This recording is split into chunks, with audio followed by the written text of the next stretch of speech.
मसीह में आप सबों को नमस्कार। धरती पर स्वर्ग दैनिक भक्ति में आपका स्वागत है। आज का दिन बुधवार 15 जुलाई 29। हम वस्तुएं बोलते हैं। यूहन्ना अध्याय 16 वचन 1। ये चीज़ें मैंने तुमसे इसलिए कही कि तुम ठोकर न खाओ। कई मसीही अपने बोले गए शब्दों के मामले में लापरवाह हैं। आपके द्वारा बोले गए शब्दों में अपने जीवन को नकारात्मक या सकारात्मक रूप से पुनर्गठन करने की शक्ति होती है। हमारी दुनिया गारे और पानी से नहीं वरन शब्दों से बनाई गई थी और परमेश्वर को जगत को बनाने के लिए बोलना पड़ा। आप दुनिया भर में जो विविधता देखते हैं, वनस्पतियों से लेकर जीवों तक, सब बोले गए शब्द का एक उत्पाद है।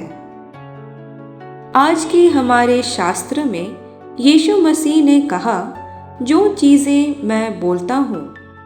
ध्यान दें कि स्वामी ने शब्द नहीं बल्कि चीज़ें कहा, जिसका अर्थ है कि जब भी हम बोलते हैं हम वस्तुओं को बोलते हैं। कभी भी अपनी जीभ का लापरवाही से उपयोग ना करें, क्योंकि जब भी आप बोलते हैं तो आप सकारात्मक या नकारात्मक नियति से निर्माण कर रहे होते हैं। आप जिस व्यवसाय, धन या विवाह को चाहते हैं उसे बोल सकते हैं और इसे राजा यीशु के नाम पर सौंप दे सकते हैं। अपने शब्दों को बुद्धिमानी से चुनें और अपनी जीभ का उपयोग निर्माण करने के लिए करें, नष्ट करने के लिए नहीं। आपके मुंह में जीभ केवल मांस का एक द्रव्यमान नहीं है, बल्कि एक गौरवशाली भविष्य को ढालने का एक साधन है। बाइबल इस बात की पुष्टि करती है कि मृत्यु और जीवन की शक्ति जीभ के वश में है। नीति वचन अध्याय 18 वचन 21। राजा यीशु के नाम में धन, प्रेम, शांति और समृद्धि बोलें।